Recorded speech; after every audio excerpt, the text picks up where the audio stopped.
Bonjour, je suis Céline Desravedissian-Adam de chez Phoenix Gestion Mobilité Internationale, Phoenix GMI, et je suis la responsable des procédures en immigration. Eh bien aujourd'hui, je vais faire un petit peu une discussion avec vous concernant certains éléments, certaines informations majeures pour l'arrivée des travailleurs étrangers temporaires.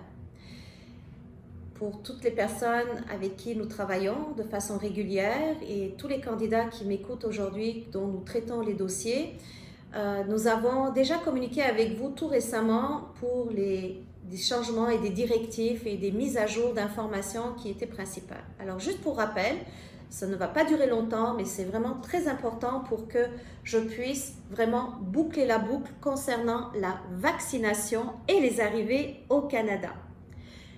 Eh bien, dans le message que nous vous avons fait circuler, vous avez remarqué que nous avons demandé l'état exact de votre vaccination dans les pays où vous êtes encore respectivement, ou même si vous êtes au Canada et que vous devez voyager et revenir au Canada. Pour les employeurs, nous vous avons également informé des mesures que nous mettions en place par rapport à tout le suivi avec les candidats. C'est un travail de titan. Donc, c'est vraiment un par un suivi des candidats. Nous le faisions déjà depuis pas mal de temps, dès le début, même qu'on commençait à instruire les demandes, les dossiers, pour être sûr si les personnes étaient vaccinées, que les choses se suivaient. Mais là, maintenant, nous n'avons pas le choix depuis que les nouvelles directives gouvernementales sont arrivées en matière de voyage et surtout d'entrée au Canada. Petite parenthèse, qui est en fait quelque chose de plus grand que la petite parenthèse, façon de s'exprimer. Si vos candidats qui vont avoir un permis de travail, donc on a fait une demande de permis de travail avant leur arrivée au Canada, ne sont pas vaccinés, ces personnes-là pourront toujours arriver au Canada puisqu'ils vont recevoir une lettre d'approbation qui va les autoriser à embarquer et à débarquer au Canada pour recevoir leur permis de travail. Par contre, s'ils ne sont pas vaccinés ou pas conformément vaccinés selon les exigences canadiennes, eh bien à ce moment-là, ces personnes-là devront faire leur quarantaine. Donc nous, ce qu'on fait, c'est qu'on essaye de voir les alternatives avec chacun de ces candidats-là, s'il y a encore le moyen qu'ils puissent se faire vacciner ou rajuster leur vaccination. Mais on s'entend que dans certains pays, c'est pas très possible et il y a d'autres pays où c'est possible, mais que les délais sont trop courts actuellement pour pouvoir le faire. Mais chaque personne est vraiment, on traite au cas par cas. C'est vraiment important que je puisse vous exprimer de cette façon-là. Maintenant, les candidats qui sont vaccinés, ces personnes-là également, nous faisons une mise à jour, nous vérifions quel type de vaccination ils ont reçu, mais nous vérifions également par rapport aux membres de leur famille. Parce que si les membres de la famille ne sont pas vaccinés et que nous faisons simplement une autorisation de voyage électronique ou bien par le visa, par le bureau des visas, eh bien on s'entend qu'il y a également d'autres formalités à faire si on veut que tout le monde arrive en même temps ou arrive en décalé, mais qu'ils soient autorisés à embarquer.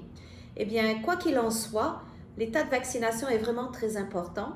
C'est un élément qu'il faudrait vérifier, même à la limite, si lorsque vous procédez à vos procédures de recrutement, si vous ne devriez pas poser la question même auprès de vos candidats.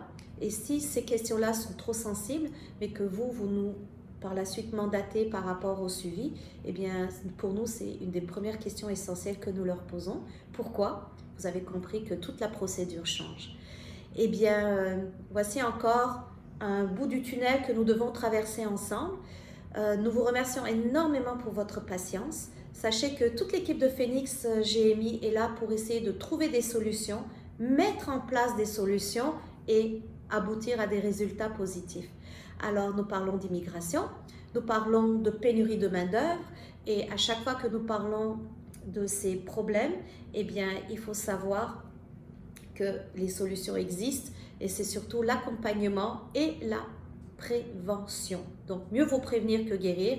Alors que vous travaillez dans le domaine de la construction, que vous soyez en région, nous savons absolument que la pénurie de main-d'œuvre au Québec, ce n'est pas quelque chose de nouveau et que nous l'avons au moins pour les 10-15 prochaines années, si ce n'est pas plus.